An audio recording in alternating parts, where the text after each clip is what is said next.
Hello everyone, thank you for tuning into my presentation. My name is Rama and I'll be presenting my study titled Saharaline, a collective social support intervention for teachers in low-income Indian schools. In India, teachers who work in low-income schools face a myriad of challenges such as infrastructural issues, long commutes, and limited professional development opportunities. To overcome some of these limitations, several companies and organizations have repurposed personal technologies like smartphones for work. However, in recent years, overwhelming evidence points to the fact that these smartphone-enabled practices are contributing to stress and burnout. In such strenuous circumstances, social support is a crucial mechanism for teachers to decrease their stress. However, receiving social support in low-resource schools has its own challenges. For instance, schools often find it extremely difficult to take away limited resources they have from students and focus on teachers' issues instead. When they do, the social support programs that they provide are generic, focusing on mainstream problems, and are very focused on short-term solutions. This created a critical gap, leaving teachers in low-resource schools without effective social support interventions. To fill this gap, we propose two questions. First, how can we design low-cost, contextual, and long-term social support intervention to improve teachers' occupational well-being? Second, what are the initial experiences of providing and receiving social support through such an intervention? I will briefly answer these two questions in today's presentation. To address this initial question, we organized 1-month participatory design workshop aimed at creating a low-cost, contextually relevant, and long-term social support system called Saharaline Helpline.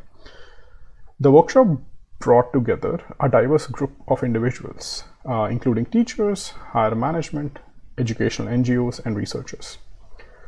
During these sessions, the team shared their varied experiences as well as specific research principles, such as decolonial research ideas, to establish 3 main design objectives. First was to focus on lived experiences and local challenges experienced by teachers.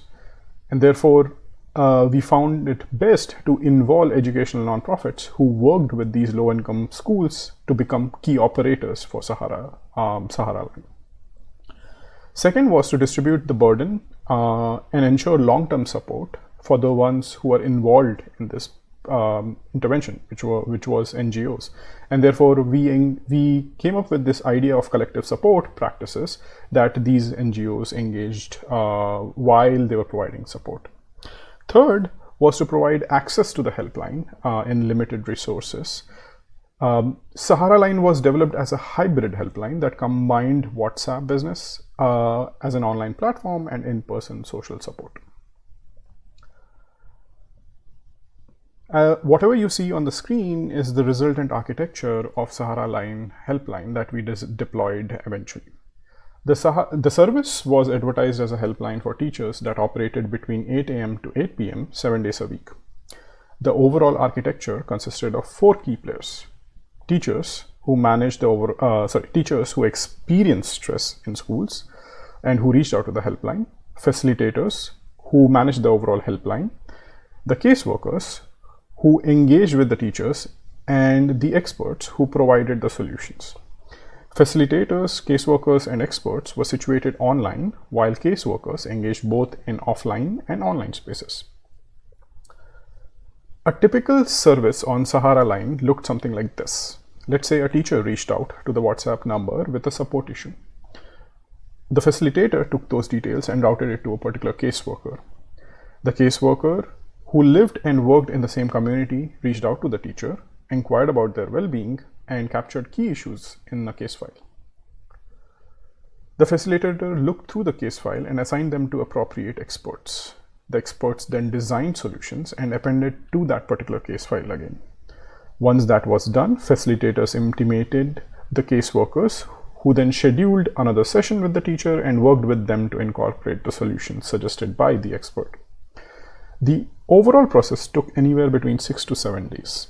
The process was repeated if teachers were asked follow-up support or if teachers asked follow-up support or shared a new idea or an issue. We stopped support only when teachers explicitly said so. To answer our second question, we did a pilot deployment of Saharaline with 6 schools across 65 teachers. 11 support personnel from 3 organizations worked together to provide this support. In total, we saw overall 28 teachers using the helpline on a recurring basis. At an average, a particular teacher reached out for 3 rounds of continuous support. We also captured problems in 7 different categories throughout this process and generated about 96 solutions in the case files.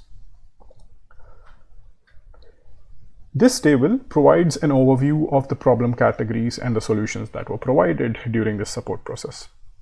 I want to bring your attention to 2 things. First, if you see the first column, Saharaline as a helpline captured more diverse types of teacher stressors than teachers' own support structures that existed before this intervention. Second, if you shift your attention to the second column, the top 3 categories where support was provided was teaching, preparation, and technological issues, as well as practices.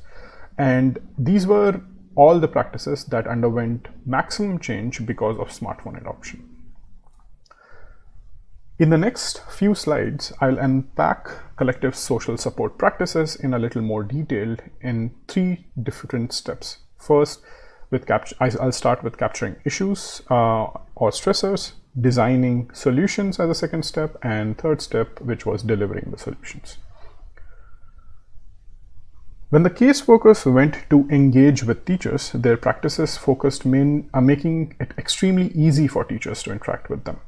They let teachers choose the medium, time, and environment of communication. This flexibility was appreciated by teachers because of their long work days and lack of privacy within the schools.